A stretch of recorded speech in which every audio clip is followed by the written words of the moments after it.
महामहिम, महामहिम, महामहिम, प्रणाम महामहिम।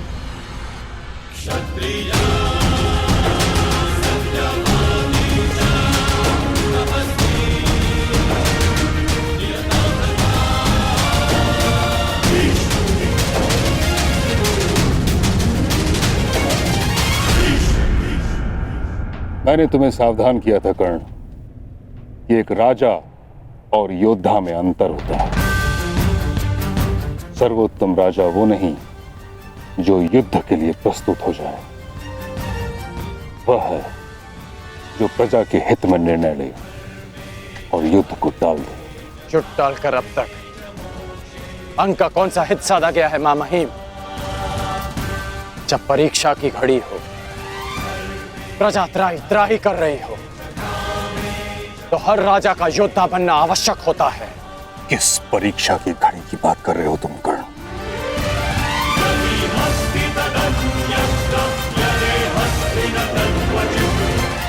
अंग की प्रजा को देखिए, अंग की प्रजा को देखिए महामहिम। एक राजा का कर्तव्य होता है कि उसकी प्रजा संपन्न हो, कि उसके राज्य में कोई भूखा ना सोए। और यहां भूख की अग्नि बुझा सके इतना अन्न मिलना तो दूर की बात है। इन्हें तो इतना जल तक नहीं मिलता कि ये अपनी प्यास की अग्नि बुझा सके।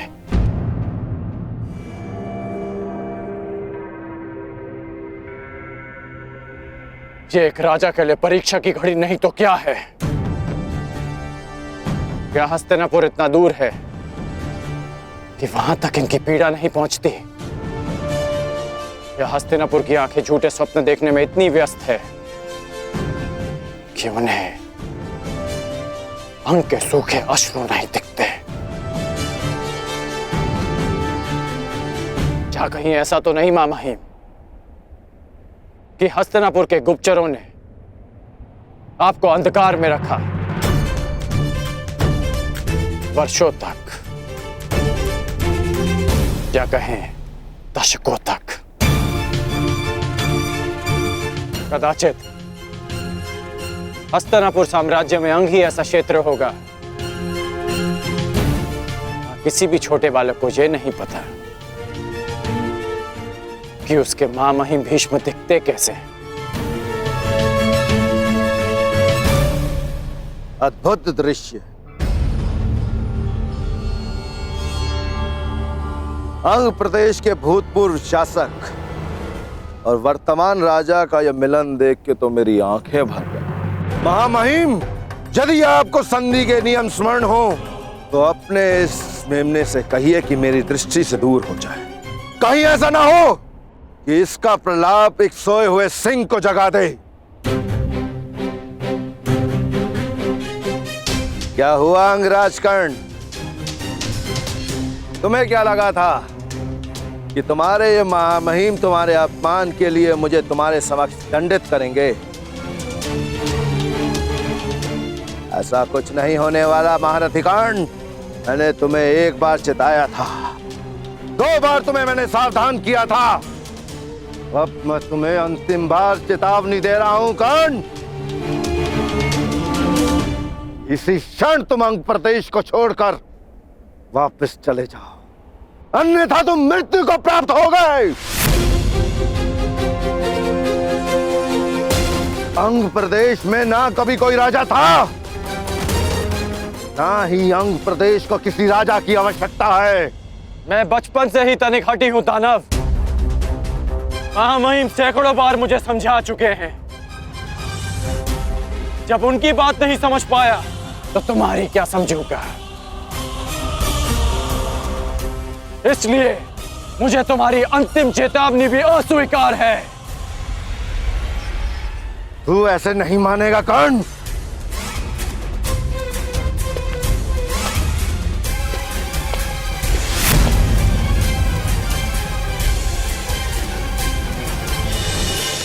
कर्ण, सावधान।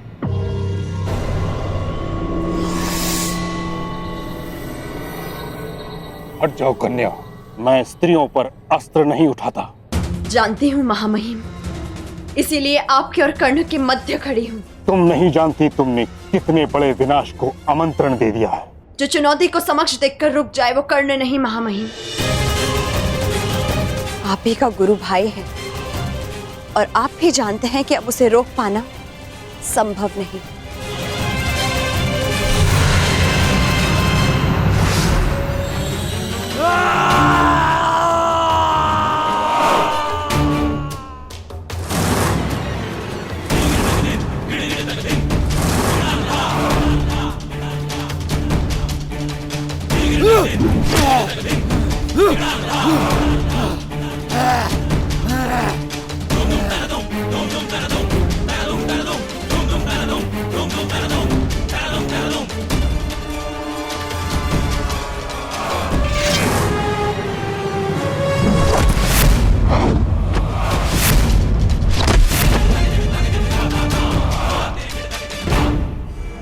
ये है अंग के राजा के अपमान के उत्तर में।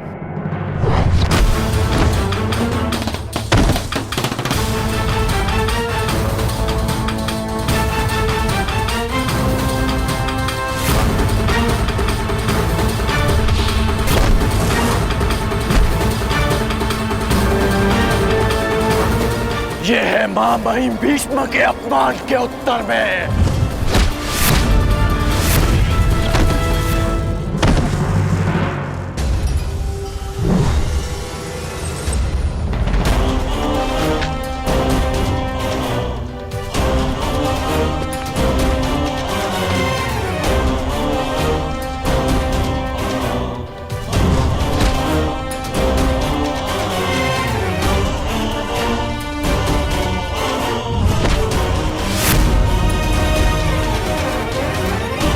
और ये अंग भूमि के अपमान के उत्तर में।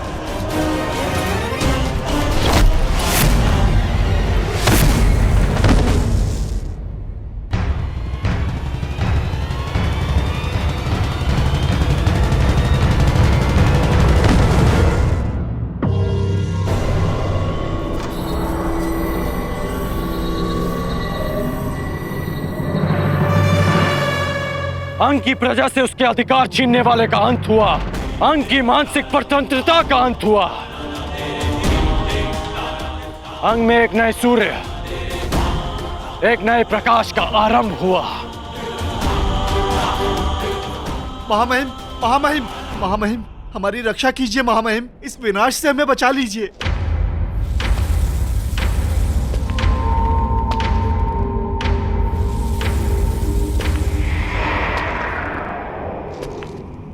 देख रहे हो कर्ण, अपनी प्रजा की आंखों में भय देख रहे हो।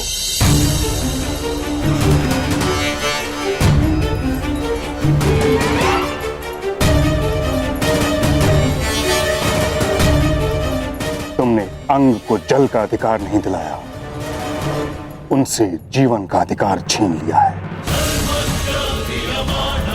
तुमने किसी नए प्रकाश का प्रारंभ नहीं किया, बल्कि एक महायुद्ध का प्रारंभ किया है जो अंधकार बनकर उनके जीवन पर छा जाएगा।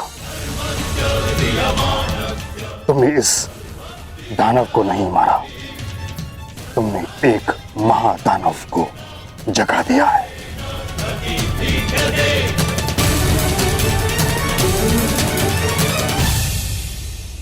तुम्हें क्या लगा भीष्म आंखें बंद करके बैठा था? नहीं कर्ण, ये बांध अंग का जल रोकने के लिए नहीं था, उसका विनाश रोकने के लिए था। तुमने अंग की स्वतंत्रता को नहीं, बल्कि बृहद्रथ पुत्र महाबलशाली जरासंध के त्रास को ललकारा है कर्ण।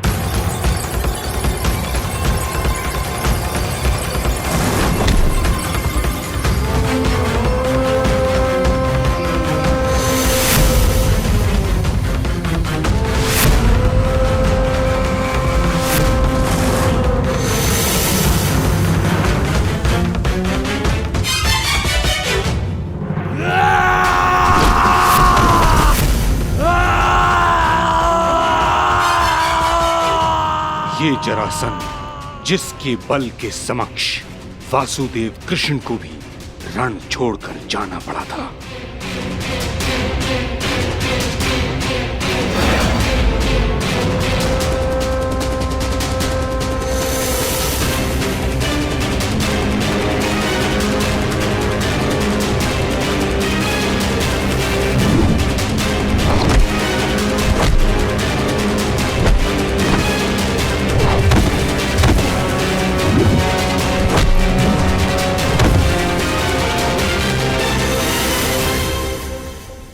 महाराज,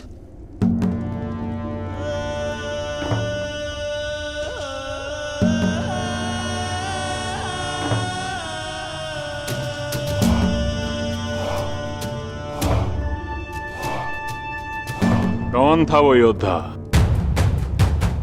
दिखने में कैसा है वो अंगराज? महाराज, उसकी भुजाओं में पर्वतों जैसा बल था। उसके मस्तक पर सैकड़ों सूर्यों का तेज था और उसकी गति तो ऐसे जैसे पवन की गति को भी पराजित कर दे। महाराज, महावीर, महावीर, उसने तो दानव को प्रहार करने का एक भी अवसर नहीं दिया। दानव की मृत्यु के पश्चात तुम लोगों ने क्या किया? उसके बाद हम उस स्थान को छोड़कर तुरंत आपको सूचित करने यहां चले आए। महाराज,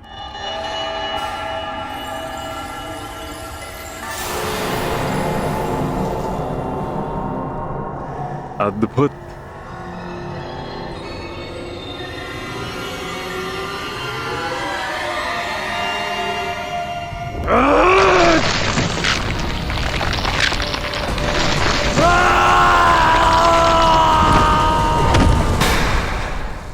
मुझे घृणा है उस प्रत्येक व्यक्ति से जो रण छोड़कर भाग जाए। मुझे घृणा है उस प्रत्येक व्यक्ति से जो मेरे समक्ष मेरे शत्रु की प्रशंसा करे, और मुझे सबसे अधिक घृणा उससे है जो मगध नरेश को ललकारने का साहस करे। अंगराज, तुम्हारे अंग अंग को भंग करेगा जरासंध। एक और युद्ध का समय आ गया है।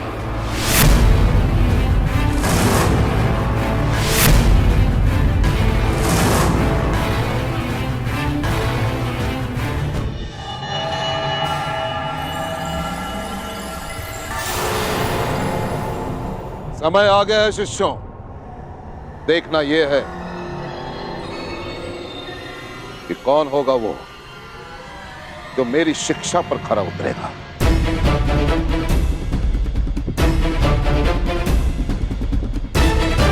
कौन होगा वो जो मेरी गुरु दक्षिणा देने में सक्षम होगा। कौन होगा वो जो पांचाल नरेश द्रुपद को परास्त करके बंदी बनाकर मेरे समक्ष लेकर आता है। कौन होगा वो? प्रयाण करो।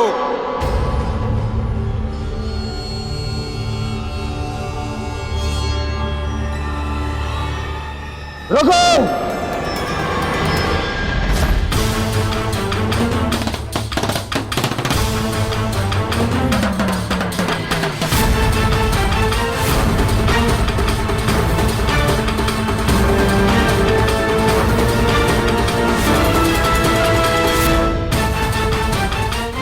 क्या हुआ दुर्योधन? गुरुदेव, यदि पांडव और कौरव दोनों साथ साथ गए तो इसका निर्णय कैसे होगा कि सर्वश्रेष्ठ कौन है? निर्णय कैसे होगा कि युवराज कौन बनेगा? इसीलिए ये मेरा निवेदन है कि पहले हम कौरवों को पांचाल नरेश पर आक्रमण का अवसर दिया जाए। पहला अवसर तुम्हें क्यों मिलेगा दुर्योधन? सबसे ज्येष्ठ भ्राता युधिष्ठिर है। शांत भीम, शांत। दुर्योधन भी मेरा ही अनुज है। यदि दुर्योधन पहले जाना चाहता है तो मुझे इसमें कोई आपत्ति नहीं। आज्ञा दीजिए गुरुदेव। तो ठीक है दुर्योधन, पहला अवसर तुम्हें और तुम्हारे भाइयों को मिलता है।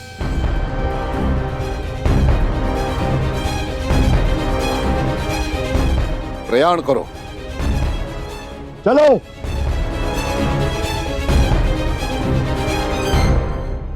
यदि अंग के स्वाभिमान और स्वतंत्रता के लिए ये युद्ध आवश्यक है तो ये युद्ध होगा। जब अंगवासी ही शेष नहीं बचेंगे तो उनकी स्वतंत्रता और स्वाभिमान का कोई मूल्य नहीं रह जाएगा कर्ण। तुम हस्तिनापुर का अंग हो। तुम्हारी मूर्खता हस्तिनापुर को एक अवंचित युद्ध की अग्नि में झुलस देगी।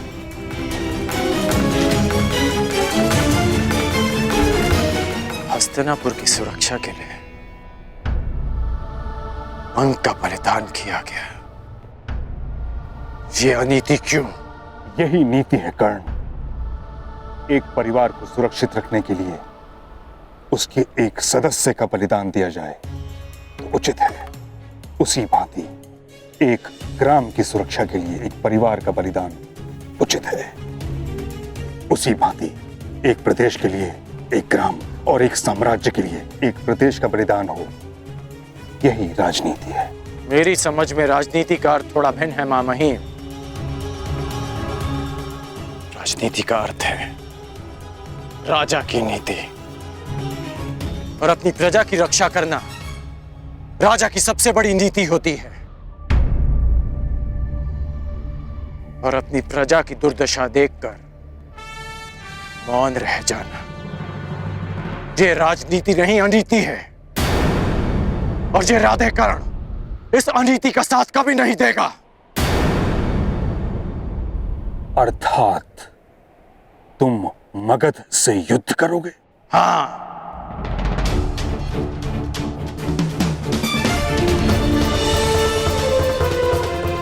पराजित हो जाओगे कर्ण। नहीं, ये कर्ण विजयी होगा या वीर गति को प्राप्त होगा। पराजय होना तो मेरे विकल्प में ही नहीं।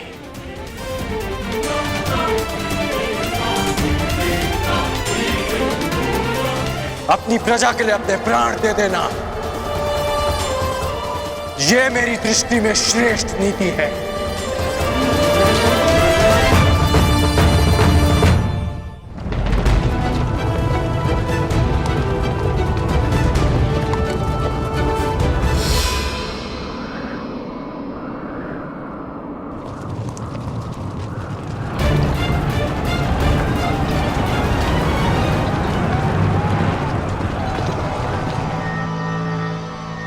स्वागत है कुरु राजकुमार। स्वागत स्वागत नहीं, अपने शत्रु से युद्ध किया जाता है पांचाल नरेश। परंतु तुम हस्तिनापुर नरेश धृतराष्ट्र के पुत्र हो, और जहां तक हमें स्मरण है हमारी तुमसे कोई शत्रुता नहीं है। मुझसे ना सही, परंतु मेरे गुरु से अवश्य है। वो ब्राह्मण द्रोणाचार्य स्वयं तो हमारा बाल भी बांका न कर पाया, परंतु अब लगता है तुम्हें अपने बातों के व्यू में उलझाकर तुम्हारे द्वारा अपना प्रतिशोध हमसे लेना चाहते हैं। प्रतिशोध उनका सही, परंतु मेरे लिए ये गुरु दक्षिणा है। ठीक है, यदि तुम युद्ध ही चाहते हो तो हमें कोई आपत्ति नहीं है। आक्रमण!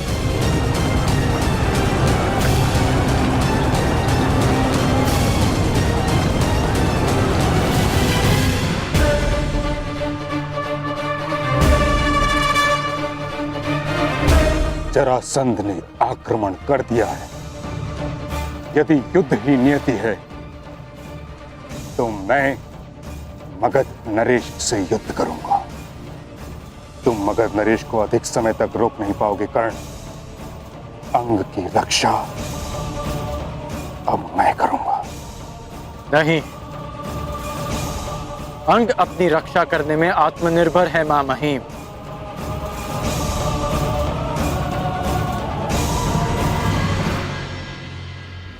अंगवासी ये युद्ध स्वयं लड़ेंगे।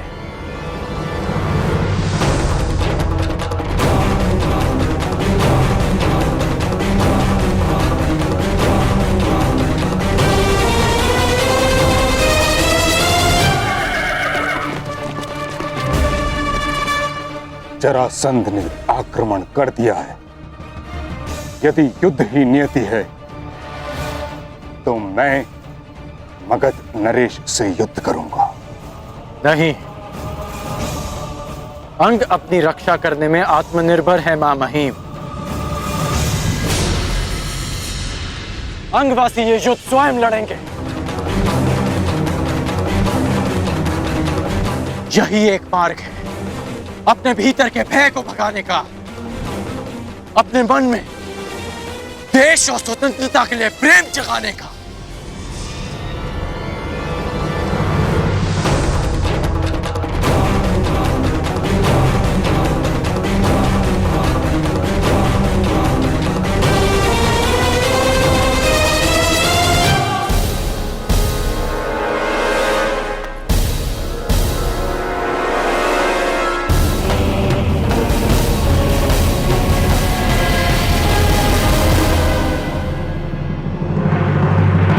तो ये है वो बालक जिसने मगध नरेश को ललकारा है। मूर्ख गुप्तचर, शत्रु का विवरण भी ठीक से नहीं दे सकते। कहां है वो पर्वतों का बल? कहां है वो तेज?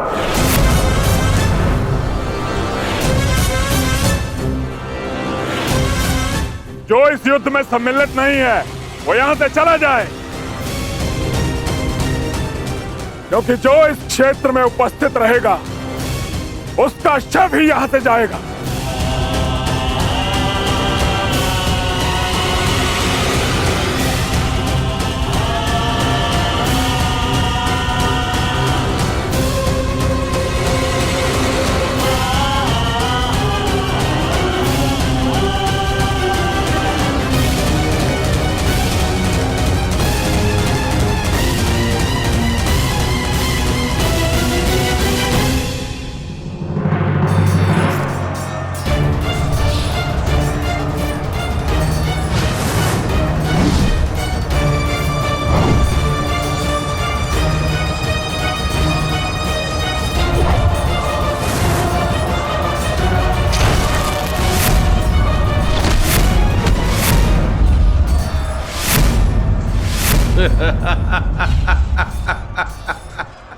युद्ध कौशल और बल दोनों तुम में है दुर्योधन,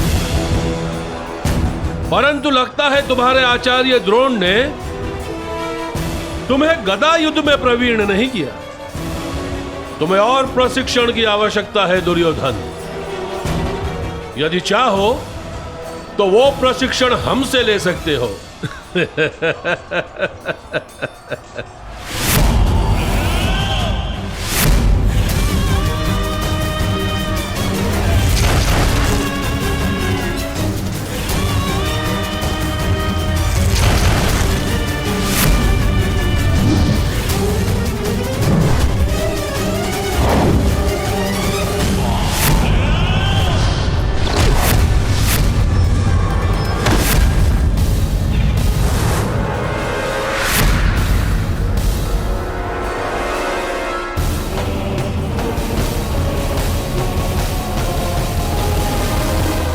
यदि तुम हस्तिनापुर के होने वाले सम्राट हो तो हमें हस्तिनापुर के भविष्य पर दया आती है।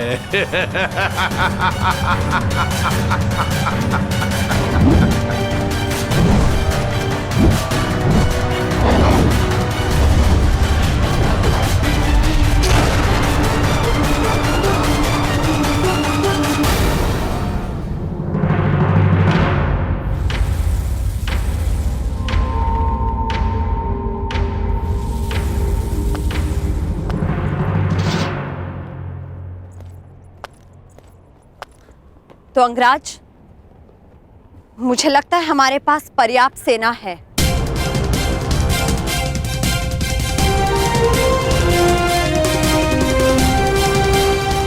ये मेरा युद्ध है ऋषभ।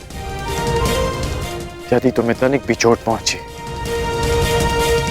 तो मैं स्वयं को क्षमा नहीं कर पाऊंगा।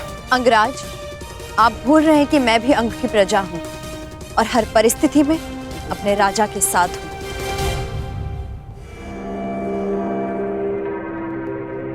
तो तुम्हारा राजा तुम्हें आदेश देता है कि चली जाओ। जो रणभूमि में सिद्ध नहीं कर पाए उसे सिद्ध करने का अवसर आज मिला है। क्या अपने कर्ण से यह अवसर छीन लोगी रुशाली?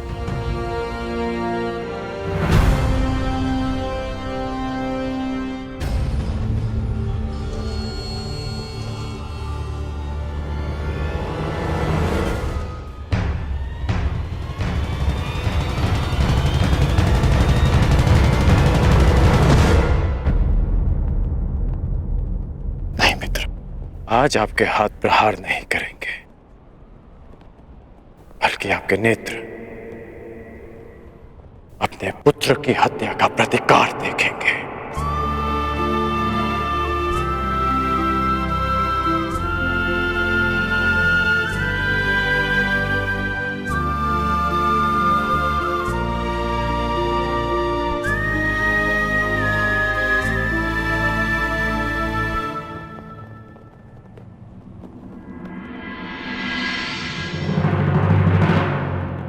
क्या हुआ अंगराज, कहीं भयभीत तो नहीं हो गए?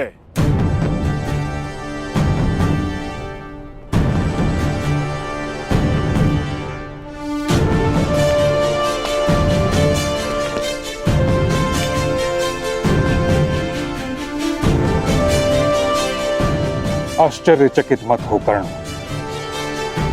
मैं भले ही तुम्हारी नीति के विरुद्ध हूं, भले ही यह युद्ध उचित है या अनुचित, किंतु तुम हस्तिनापुर का एक भाग हो और मेरा धर्म, मेरी प्रतिज्ञा हस्तिनापुर की सुरक्षा में होती है। भले ही मुझे तुम्हारी रक्षा करनी पड़े।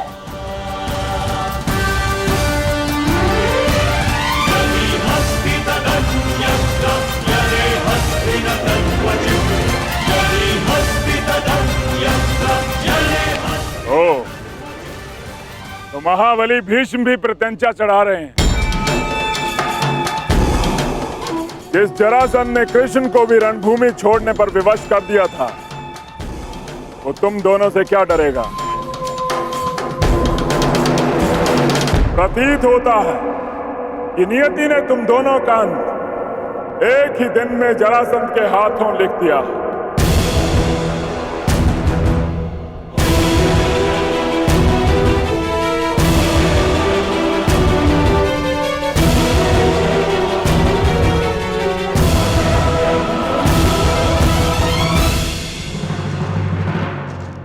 प्रणिपात, पांचाल नरेश द्रौपद ने संदेशा भिजवाया है।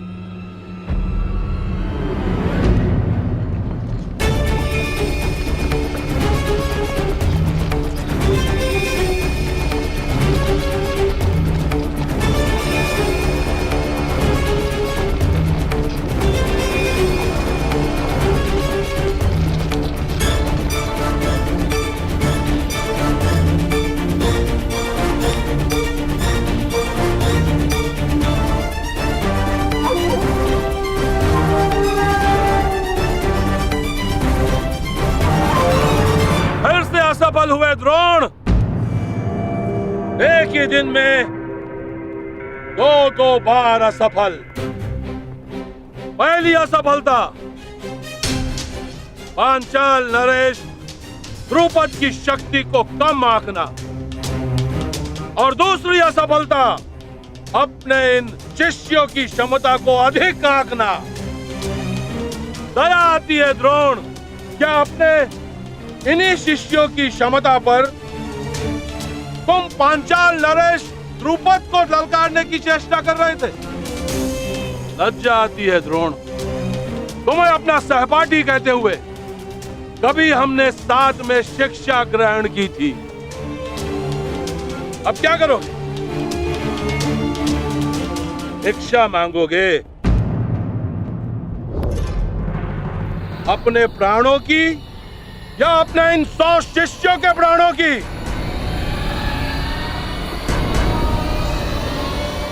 भिक्षा कैसे मांगते हैं ये तो स्मरण होगा ना? या इतने वर्ष राज आश्रम में रहने के पश्चात भिक्षा मांगने में भी असफल रहोगे आचार्य द्रोण?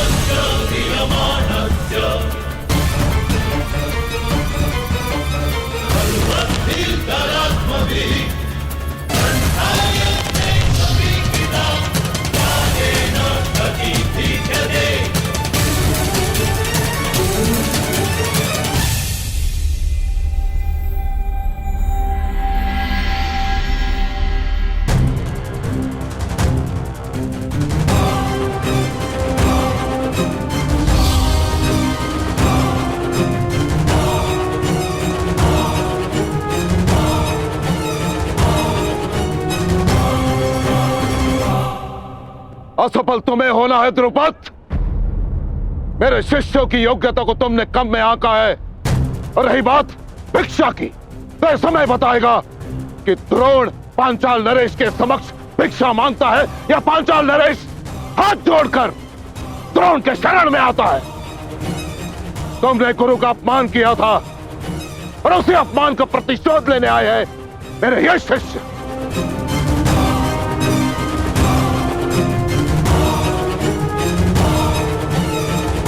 तो तुम्हारे तुनीर में अब भी एक बाण शेष है। एक नहीं द्रुपद, 5।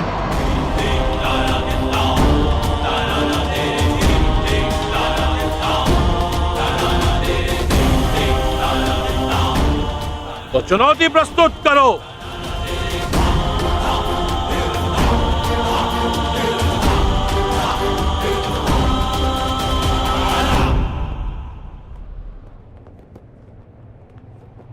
विजय बाबा, मुझे मेरी गुरु दक्षिणा प्रदान करो। द्रुपद।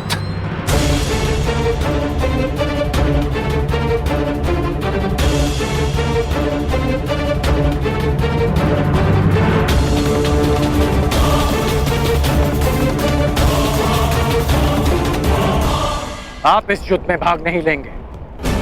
मूर्खता मत करो कर्ण। यदि मैंने तुम्हारी सहायता नहीं की तो तुम जरासंध के समक्ष एक पल नहीं टिक पाओगे।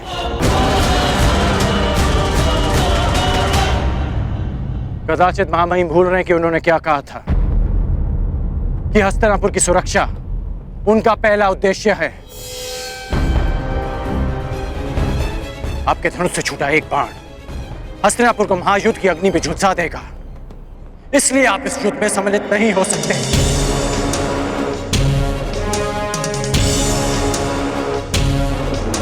ये युद्ध अंगराज और मगधराज के मध्य है।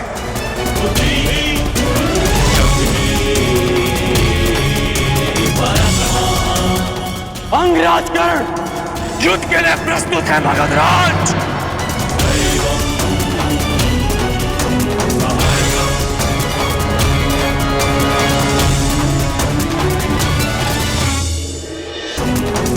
अंगराज कर्ण युद्ध के लिए प्रस्तुत है। मगधराज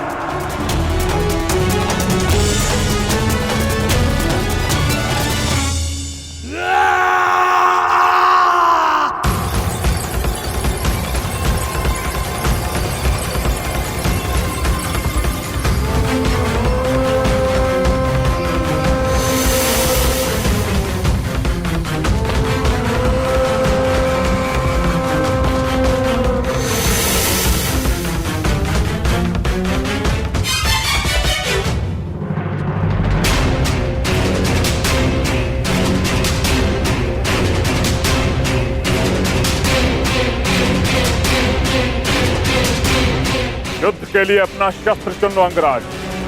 मैं अंक का वासी हूं और आप मगध के। इस नाते आप हमारे अतिथि हुए, इसलिए मैं आपको अवसर देता कि जिस विद्या में आप निपुण हैं उसका प्रयोग आप कर सकते हैं। तुम्हारी दृष्टि में मैं अतिथि हूं, किंतु मेरी दृष्टि में तुम शत्रु होकर, और जरासंध अपने शत्रु के सबसे प्रबल पक्ष को ध्वंस करने में विश्वास रखता है। सुना है धनुर्धारी हो तुम, मैं धनुष से ही तुम्हें ललकारूंगा।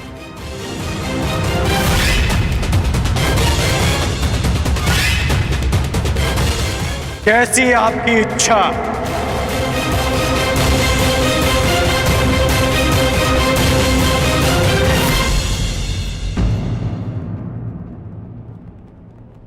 रथ प्रस्तुत है अंगराज।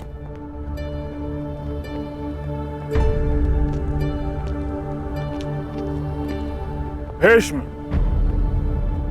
ललकारा अंगराज ने है, किंतु संधि हस्तिनापुर ने भंग की है।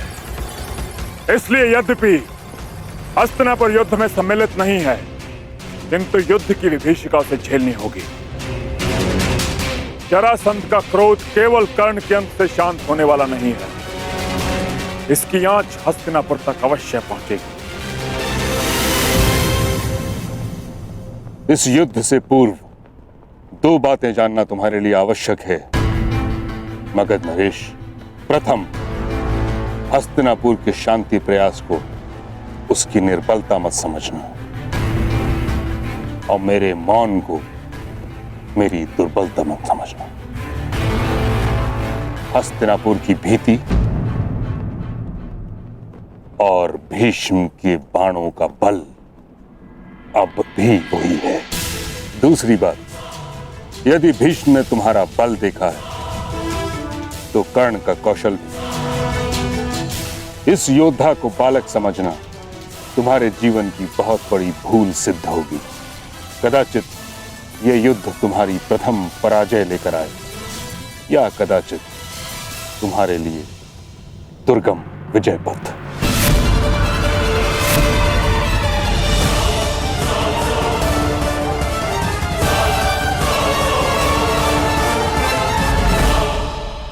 कर्ण, यह कहने की आवश्यकता नहीं कि तुमने संसार के सबसे भीषण प्रतिद्वंदी को ललकारा है। युद्ध क्षेत्र के पास अंग की प्रजा भी है। विध्वंसक अस्त्र का प्रयोग उनको संकट में डाल सकता है जिनके लिए तुम युद्ध करने जा रहे हो। जरासंध की शक्ति उसकी आक्रामकता में है। उसे अवसर मत देना कि वो तुम पर वार कर सके। प्रारंभ से ही मुझे मगध नरेश को पीछे हटाना है। पहले उनकी युद्ध नीति को समझना है और फिर उसे चूर चूर करना है।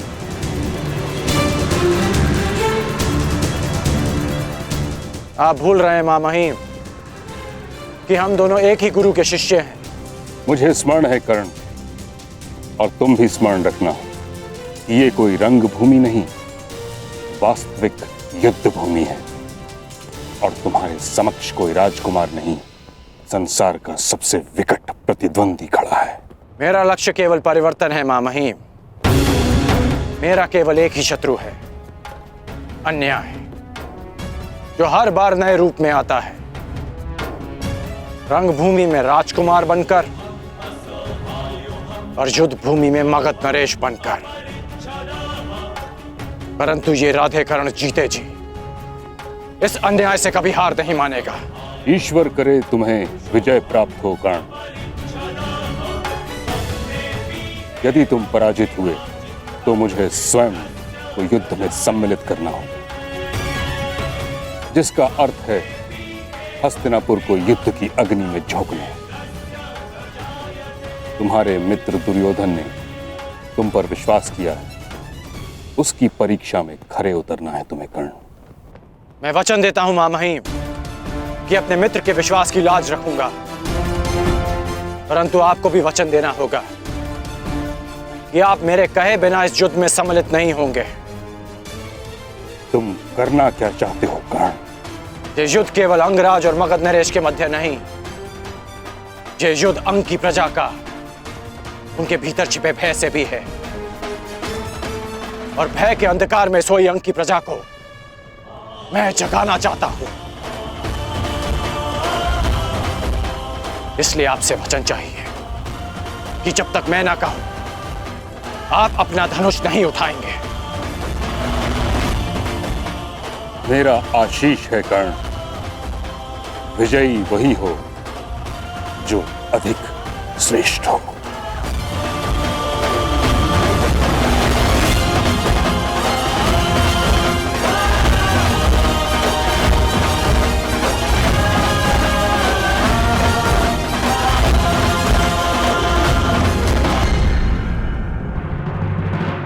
ये युद्ध केवल अंगराज और मगध नरेश के मध्य नहीं, ये युद्ध अंग की प्रजा का उनके भीतर छिपे भय से भी है। और भय के अंधकार में सोई अंग की प्रजा को मैं जगाना चाहता हूं।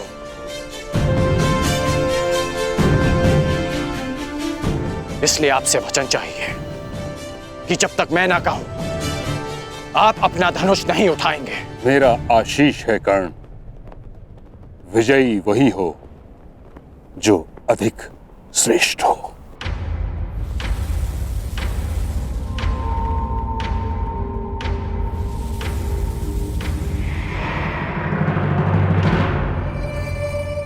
पांचाल नरेश, प्रणाम स्वीकार करें।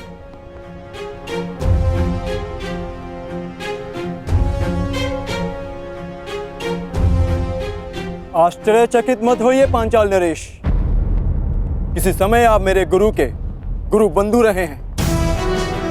किसी समय मेरे गुरु ने आपको मित्रता का पात्र समझा है, इसलिए आप मेरे सम्मान के पात्र सदैव रहेंगे।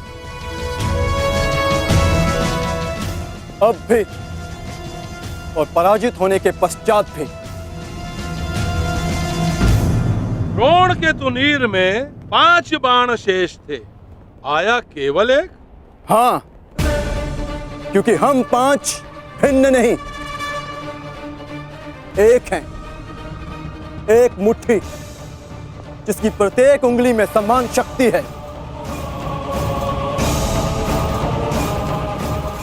उन 5 में से कौन सी उंगली पांचाल नरेश द्रुपद की ओर उठी है?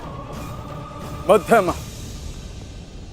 यदि हमारे ज्येष्ठ भ्राता युधिष्ठिर आपको अपराजित कर देते तो आप उल्हाना देते कि आपके साथ अनीति हुई है, और यदि सबसे कनिष्ठ सहदेव आपको पराजित कर देता तो हमारे गुरु के गुरु बंधु का घोर अपमान हो जाता। इसलिए हम 5 में से मध्य क्रम का पुत्र आपको युद्ध की चुनौती देता है।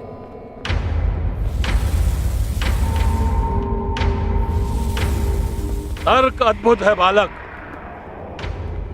नाम क्या है तुम्हारा? पांडुपुत्र द्रोण शिष्य अर्जुन। बहुत समय पश्चात ऐसा संस्कारी, सक्षम और विनम्र राजकुमार देखा है। मेरे संस्कारों का परिचय तो मेरे प्रणाम ने दे दिया, मेरे कौशल का परिचय मेरे बाण देंगे। युद्ध आरंभ करो अर्जुन।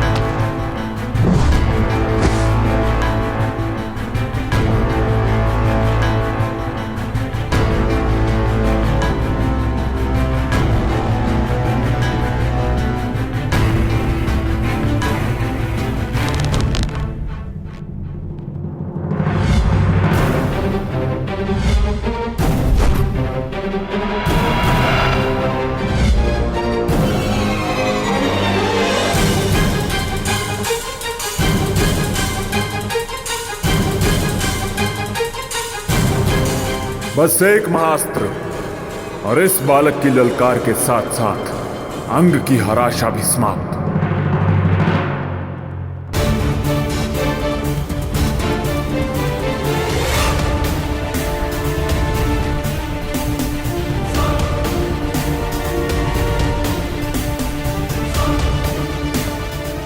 मुझे भगत नरेश को दिव्यास्त्र संधान का अवसर नहीं देना है।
आज तक मैंने ऐसा धनुर्धारी नहीं देखा।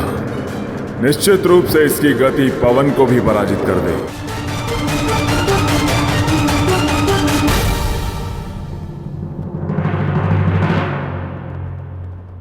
धन्यवाद महामहिम, आप कर्ण के साथ हैं। मैं केवल धर्म के साथ हूं। स्पष्ट रूप से कहूं तो हस्तिनापुर के साथ हूं।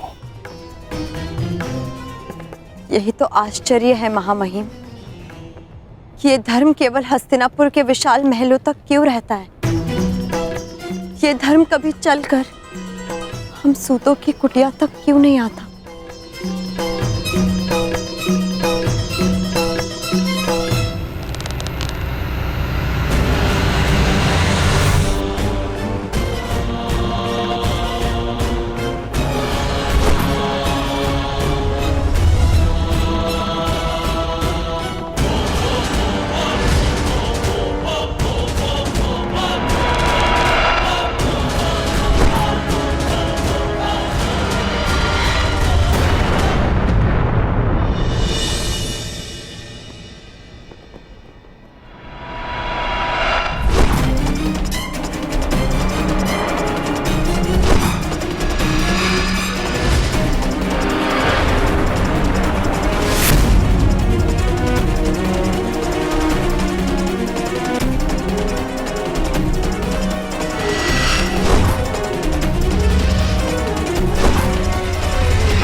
अद्भुत, अद्भुत वीर।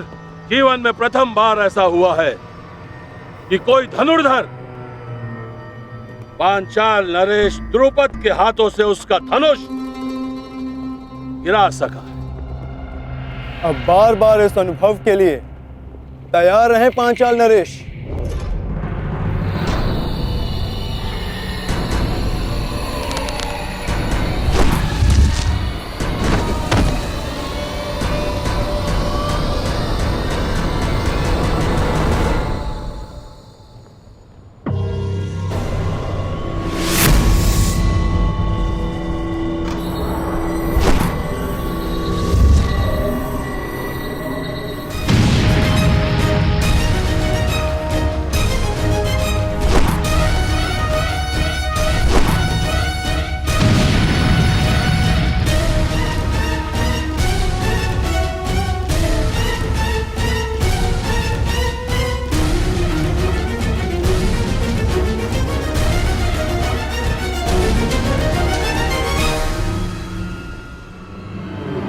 देखो देखो, ये सच्चे अर्थों में हमारा राजा है। हमारे लिए, प्रजा के लिए, अंग देश के लिए जरासंध से युद्ध कर रहा है। देखो, इन्हें इस प्रकार बाहर नहीं आना चाहिए। जरासंध इनका प्रयोग करेगा। अब अवसर आ गया है कर्ण, जिनके लिए तुम मुझे पराजित करना चाहते हो। अब यही लोग तुम्हारी पराजय का कारण बनेंगे।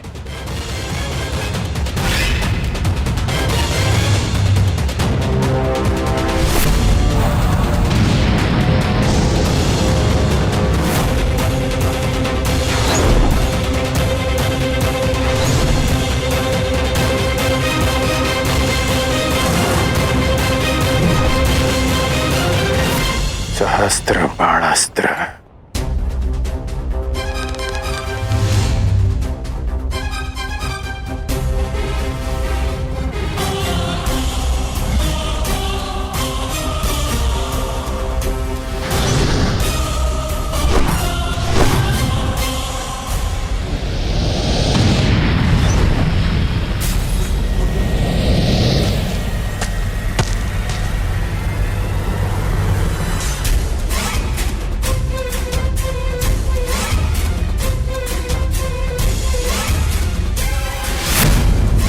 अंगराज कर्ण की, अंगराज कर्ण की, अंगराज कर्ण की।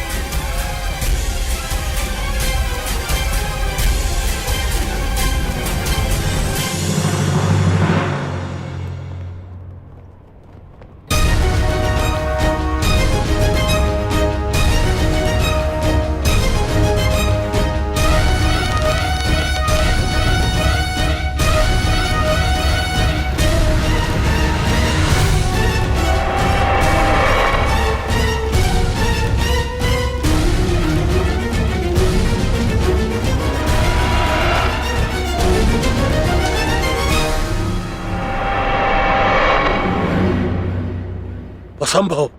ये तो नागपाश, नागपाश है ये द्रुपद।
दक्षिणा स्वीकार करें गुरुदेव।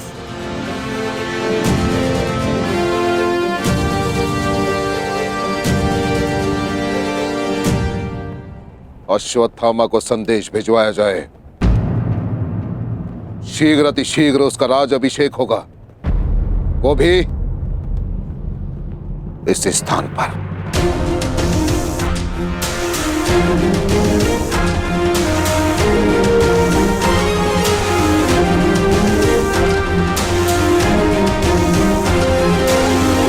तूने जरासंध को नहीं, आज एक चींटी ने गज को ललकारा है कर्ण, गजराज को। तो आज सिद्ध हो जाएगा कि यदि एक चींटी भी अन्याय के प्रतिकार पर उतर आए तो वो एक गज को भी पराजित कर सकती है। जरासंध आक्रामक हो रहा है, अवसर मिलते ही दिव्यास्त्र संधान करेगा। कर्ण, अपनी पूरी शक्ति लगा दो। एक बार जरासंध के क्रोध का ज्वर उठा तो उसका सामना नहीं कर पाओगे तुम। बहुत हुआ अंगराज, बहुत देख लिया बच्चे का खेल। अब तुम्हारा खेल मैं समाप्त कर दूंगा।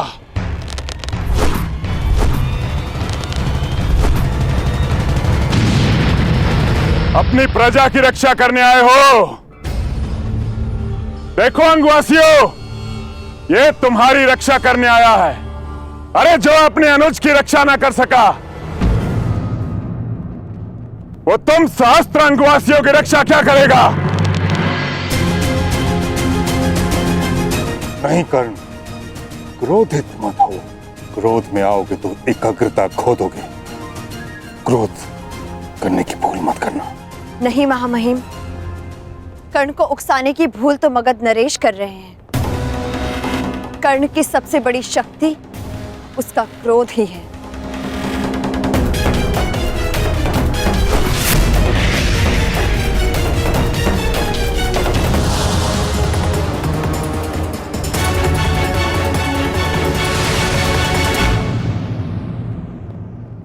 क्रोध, अशांति, पीड़ा ध्यान केंद्र में सबसे बड़ी बाधा है।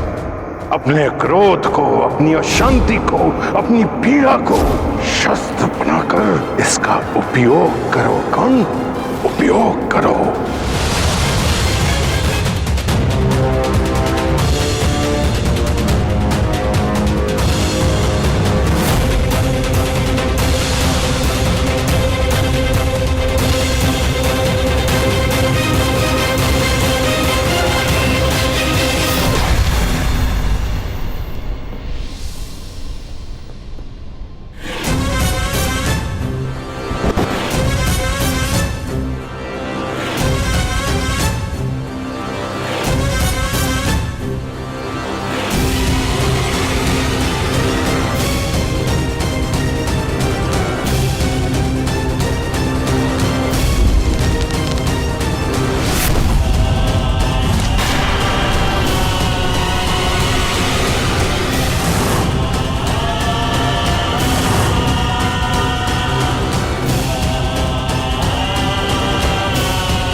कर्ण, जरासंध को भूषाई किया तूने।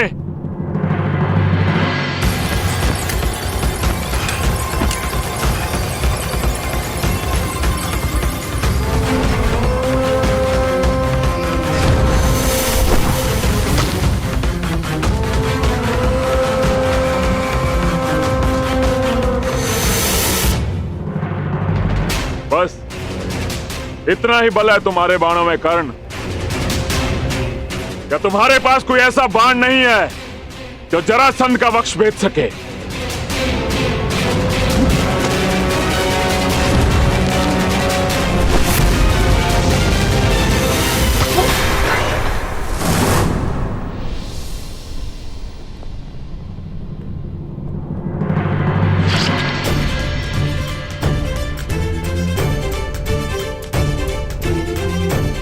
परिचय मिल गया मगध नरेश, उस बाण का जो तुम्हारी छाती भेद सकता है, और उस धनुर्धारी का जो तुम्हें पराजित कर सकता है। जरासंध का रक्त बहाया तूने कर्ण। अभी संग प्रदेश की प्यास तुम्हारे रक्त से बुझेगी।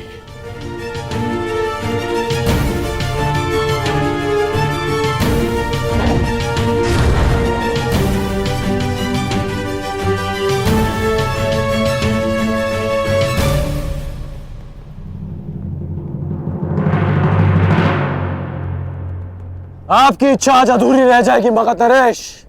सूर्यास्त हुआ, इसलिए नियम अनुसार आज का युद्ध यहीं संपन्न होता है। घायल सिंह किसी नियम को नहीं मानता कर्ण। अब यह युद्ध तब तक संपन्न नहीं होगा जब तक हम दोनों में से कोई एक जीवित है।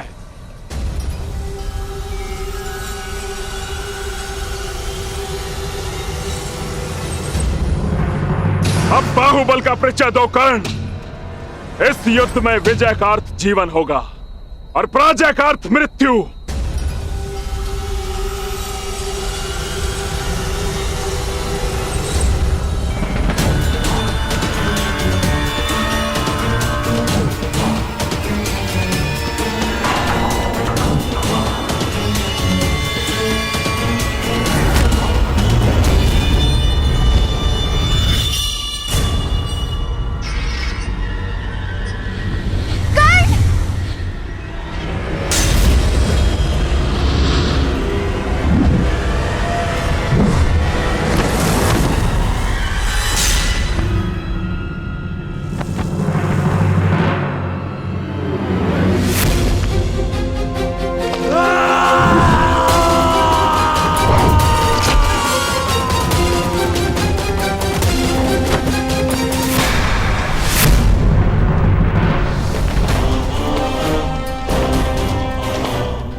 ये कब तक चलेगा महामहिम? जब तक दोनों में से कोई एक वीर गति को प्राप्त नहीं हो जाता या फिर अपनी पराजय स्वीकार नहीं कर लेता।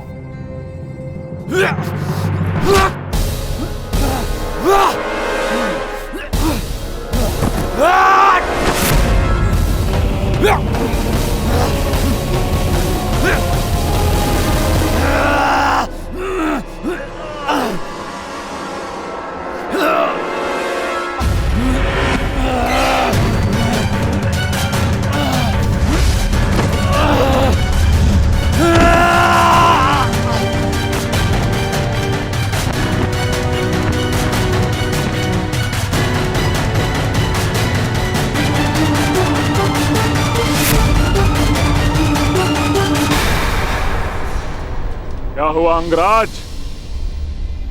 हो गया तुम्हारे बल का अंत? नहीं मगधराज, अभी तो प्रारंभ हुआ है।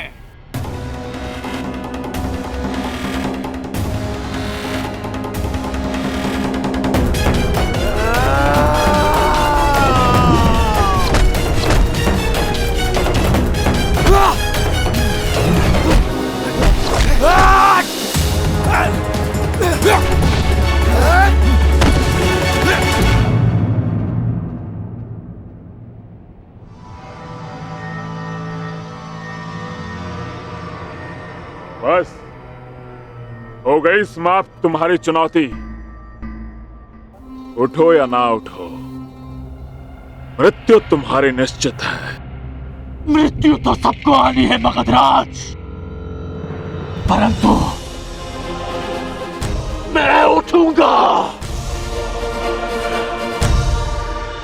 क्योंकि मेरी इच्छा है कि संसार के प्रत्येक अन्यायियों का नाश हो। जरासंध देखना कि दलितों के उठने का युग आ गया है और उनके जागने का समय आ गया है।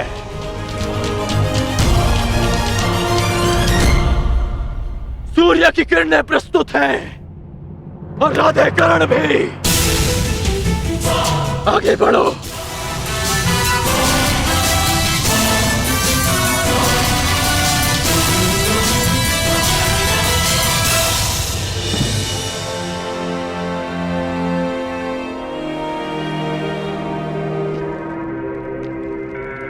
रुक जाओ द्रुपद।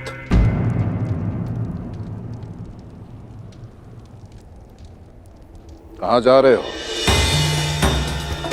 अभी भी हमारे बीच बहुत कुछ शेष है। पांचाल पर तो विजय प्राप्त कर चुके हो द्रोण, अब क्या शेष है?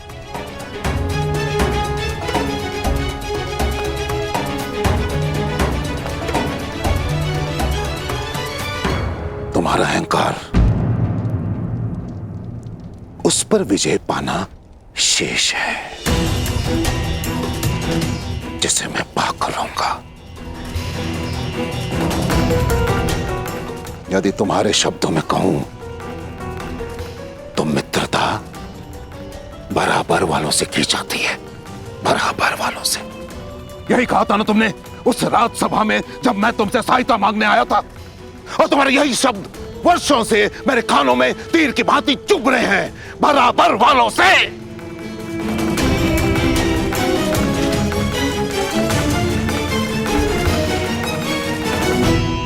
तो समय का चक्र देखो, आज तुम कहां और मैं कहां।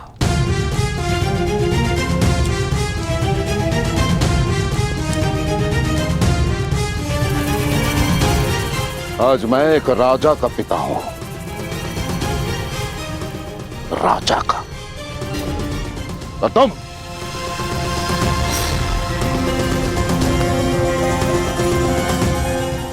कुछ भी नहीं द्रुपद। इसलिए मैं भारद्वाज पुत्र द्रोण,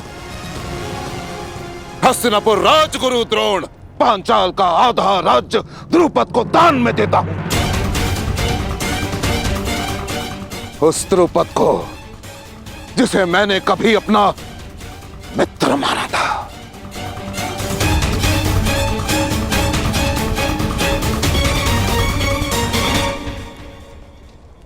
तुम राजा बनकर सब कुछ भूल गए द्रुपद, हमारी मित्रता, हमारे वचन।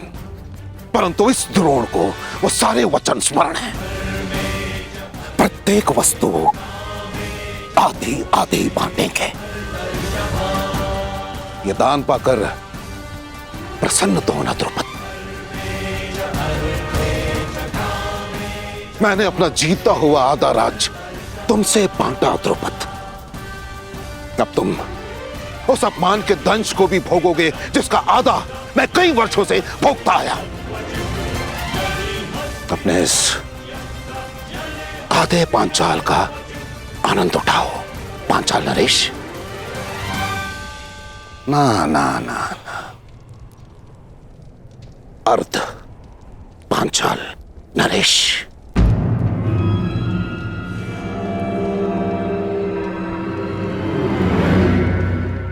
बोलो हस्तिनापुर की, हस्तिनापुर की, हस्तिनापुर की, हस्तिनापुर की, हस्तिनापुर की। तुम्हारे मुख से ध्वनि क्यों नहीं निकल रही अर्ध पांचाल नरेश? याद है ना तुम्हें, जिससे दान प्राप्त होता है उसकी जय की जाती है। याद है ना?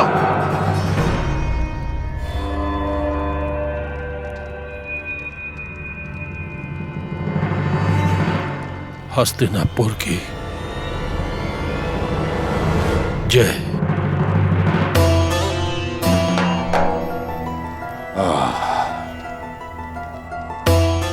उत्तम, अति उत्तम।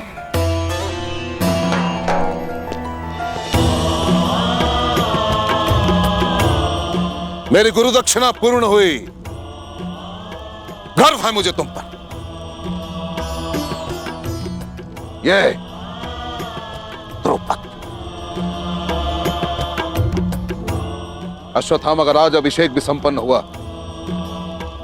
हमें शीघ्रता से हस्तिनापुर के लिए प्रस्थान करना होगा, क्योंकि वहां एक और युवराज अभिषेक शेष है।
बस कीजिए महामहिम, अब कब तक यूं देखते रहेंगे? देखिए महामहिम कर्ण किस तरह लहूलुहान है।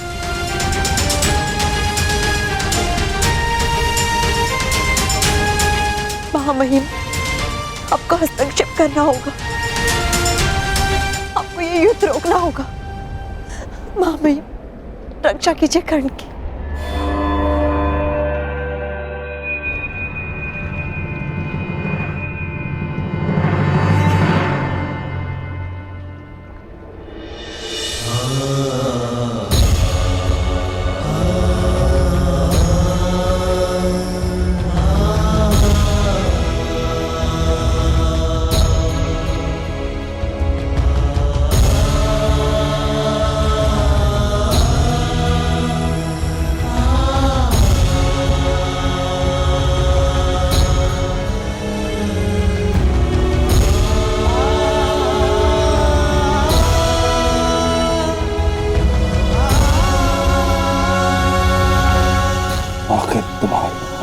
क्या है कारण? अग्रराज प्रहार करो, मेरे लिए प्रहार करो, मेरे लिए प्रहार करो अग्रराज, मेरे लिए। अंगराज, तुमने मेरे पुत्र की हत्या के प्रतिकार का वचन दिया है। उठो, प्रहार करो मेरे पुत्र के लिए, उठो। प्रहार करो कर्ण, अंग के लिए प्रहार करो। प्रहार करो, प्रहार करो, प्रहार करो, प्रहार करो।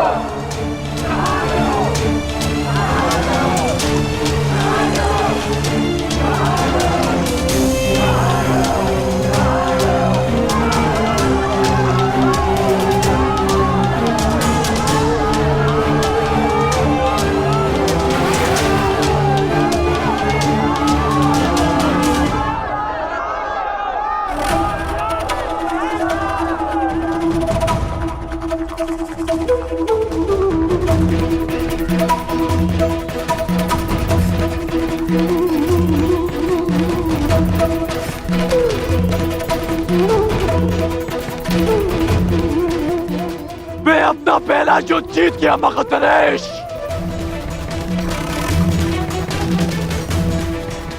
क्योंकि मेरी प्रजा अपने भेष से विजय हुई। अब तुम्हारी बारी है। जब कभी भी पराजय सामने खड़ी हो तो स्मरण रखना कि तुम्हें स्वयं के लिए नहीं, अपनी माता के लिए विजय करनी है। अपने कुल के उत्थान के लिए जीतना है, समाज के परिवर्तन के लिए जीतना है।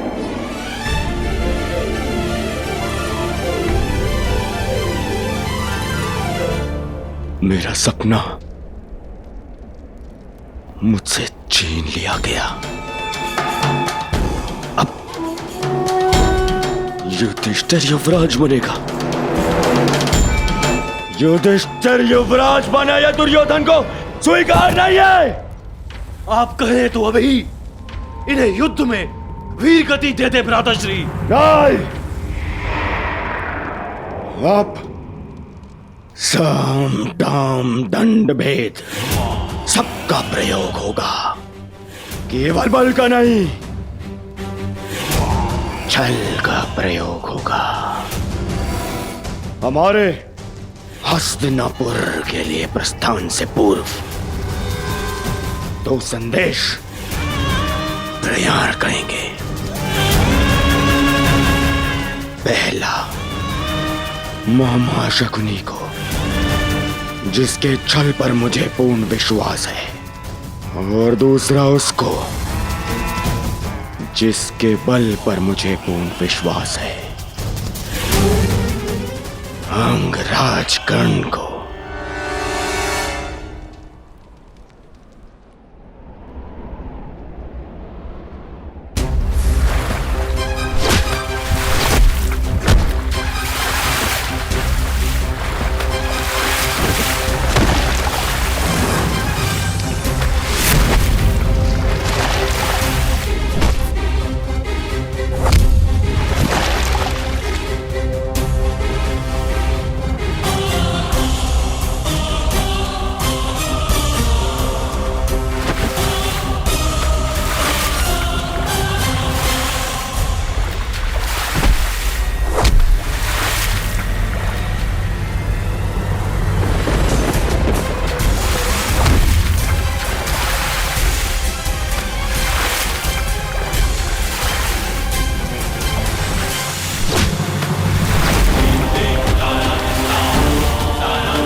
ये प्रहार तुम पर नहीं मगधराज, उस व्यवस्था पर है जो जाति और कुल का भेदभाव करती है और शक्तिहीन का शोषण करती है।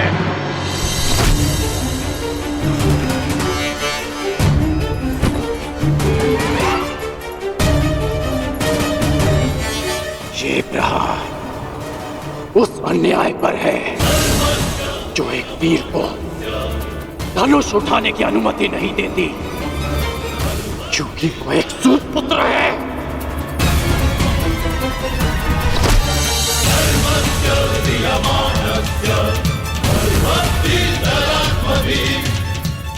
और ये प्रहार उस अनीति पर है जो एक सूत बालक के कंठ में पिघला हुआ स्वर्ण भर देती है,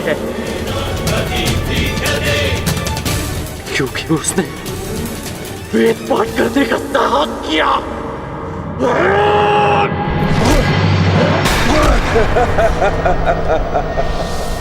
तुम विजय नहीं हो सकते कर्ण, क्योंकि पराजय मैंने स्वीकार नहीं की और वध तुम मेरा कर नहीं सकते।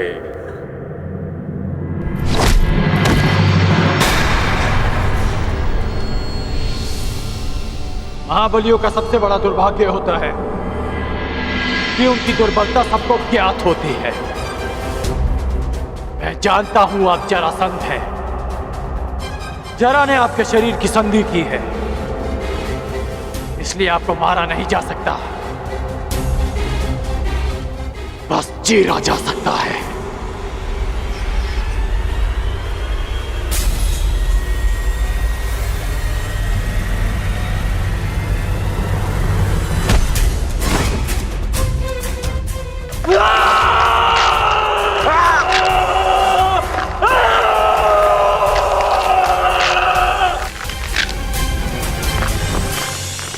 रुक जाओ कर, रुक जाओ। मैं पराजय स्वीकार करता हूं।